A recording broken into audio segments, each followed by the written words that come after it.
نحمدہ ونصلی ونسلم علی رسول الکریم اما بعد۔ آج مسائل رمضان کورس کا چھٹا دن ہے اور سبق نمبر 6 کا یہ پہلا حصہ ہے۔ آج کی سبق میں ان امور کا تذکرہ کیا جائے گا جن کی وجہ سے روزہ ٹوٹ جاتا ہے، اور پھر بعض امور ایسے ہیں جن کی وجہ سے صرف قضا لازم آتی ہے، اور بعض امور ایسے ہیں جن کی وجہ سے قضا کے ساتھ ساتھ کفارے کے روزے بھی رکھنے پڑتے ہیں۔ یہ بات آپ حضرات کے علم میں ہوگی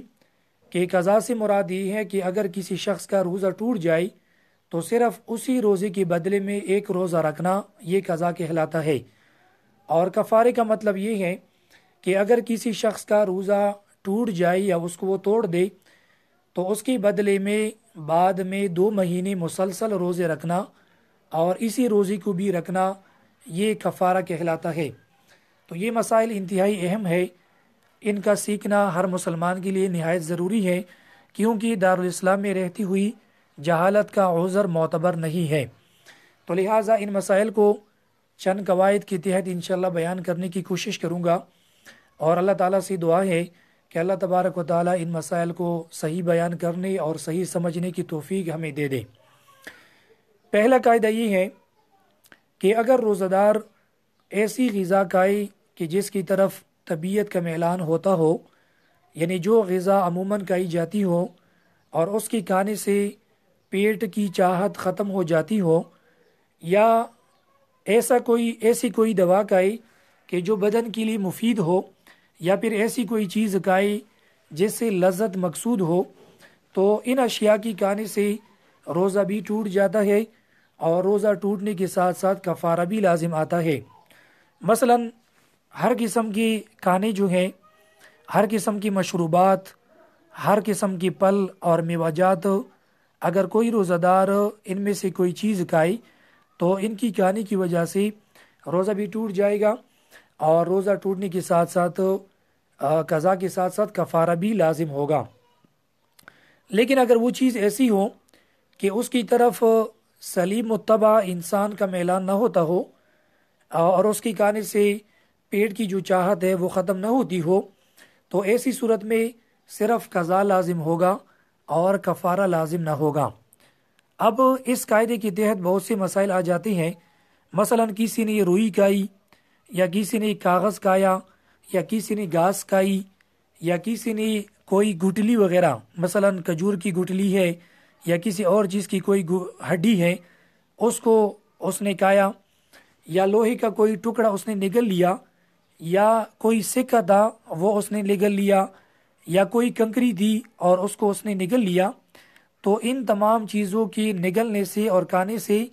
روزہ ٹوٹ جائے گا، لیکن صرف قضا لازم آئے گی اور کفارہ نہیں ہوگا، کیونکہ یہ وہ چیزیں ہیں کہ جن کی طرف طبیعت کا میلان نہیں ہوتا، اور ان کی کھانے سے پیٹ کی جو چاہت ہے وہ ختم نہیں ہوتی۔ اسی طرح کسی نے مٹی کھائی، تو مٹی کے بارے میں تفصیل یہ ہے کہ اگر وہ شخص عادتی نہ ہو، یعنی عادتاً وہ مٹی نہ کھاتا ہو، تو پھر ایسی صورت میں بھی اس کا روزہ ٹوٹ جائے گا، لیکن قضا ہوگی اور کفارہ نہیں ہوگا، کیونکہ مٹی عام طور پر نہیں کھائی جاتی، یعنی اس کی طرف طبیعت کا میلان نہیں ہوتا۔ البتہ اگر وہ شخص اس کا عادتی تھا، تو پھر چونکہ اس کی طبیعت کا میلان اس طرف ہوتا ہے اور اس کی جو پیٹ کی اشتہا ہے اور چاہت ہے وہ ختم ہوتی ہے، اس لیے ایسے شخص کے لیے پھر قضا کے ساتھ ساتھ اس کے اوپر کفارہ بھی لازم ہوگا۔ اسی طرح یہ مسئلہ بھی معلوم ہوا کہ اگر کسی کے دانت میں گوشت کا کوئی ریشہ ہے یا چالیا کا کوئی ٹکڑا ہے، اور اس نے اس چیز کو، یعنی گوشت کے ٹکڑے کو یا چالی کے ٹکڑے کو منہ سے باہر نکالا اور پھر منہ کے اندر ڈالا اور اس کو نگل لیا، تو اس صورت میں بھی روزہ ٹوٹ جائے گا، لیکن صرف قضا ہے، کفارہ نہیں ہے، کیونکہ یہ چیزیں عمومی طور پر لوگ نہیں کھاتے۔ اور اسی طرح یا اس نے گوشت کا ٹکڑا یا چالیا کا کوئی ٹکڑا جو دانتوں کے درمیان تھا، اس کو خلال کی ذریعے یا زبان کی ذریعے، یعنی منہ کی اندر ہی اندر اس کو نگل لیا، اور وہ ٹکڑا جو ہے چنے کی دانے کے برابر تھا، چنے کے برابر تھا یا چنے سے بڑا تھا، تو اس صورت میں بھی اس کا روزہ ٹوٹ جائے گا اور صرف قضا ہے، کفارہ نہیں ہے۔ اس سے یہ مسئلہ بھی معلوم ہوا کہ اگر کسی کی دانتوں سے یا مسوڑوں سے خون آیا اور اس نے اس خون کو، یعنی وہ خون جو ہے حلق سے نیچے چلا گیا اور وہ خون تو کے اوپر غالب تھا یا تو کے برابر تھا اور اس کا ذائقہ حلق میں محسوس ہوا تو ایسی صورت میں بھی روزہ ٹوٹ جائے گا، لیکن صرف قضا ہے، کفارہ نہیں ہے، کیونکہ خون عمومی طور پر نہیں کہا جاتا اور اس کی طرف طبیعت کا میلان نہیں ہوتا۔ اسی طرح اگر نکسیر یعنی کسی کی نکسیر پوٹی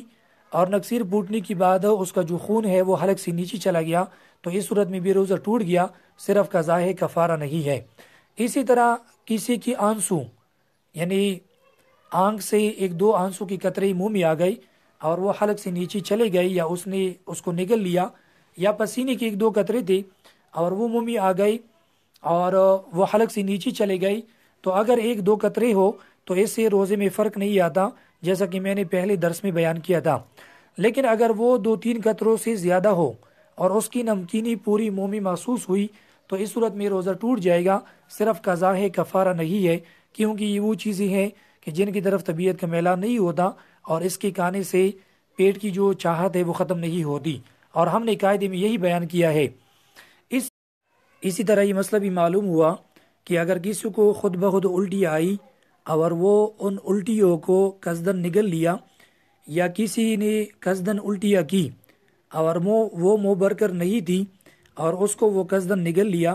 تو اس صورت میں بھی اس کا روزہ ٹوٹ جائے گا، لیکن صرف قضا لازم ہوگی، کفارہ نہیں ہوگا۔ اور اگر اس نے قصدن الٹیاں کی اور وہ منہ بھر کر ہو تو پھر بھی ویسے روزہ ٹوٹ جائے گا، چاہے وہ اس کو نگلے یا نہ نگلے، اور اس صورت میں بھی صرف قضا ہے، کفارہ نہیں ہے۔ واللہ تعالی اعلم بالصواب۔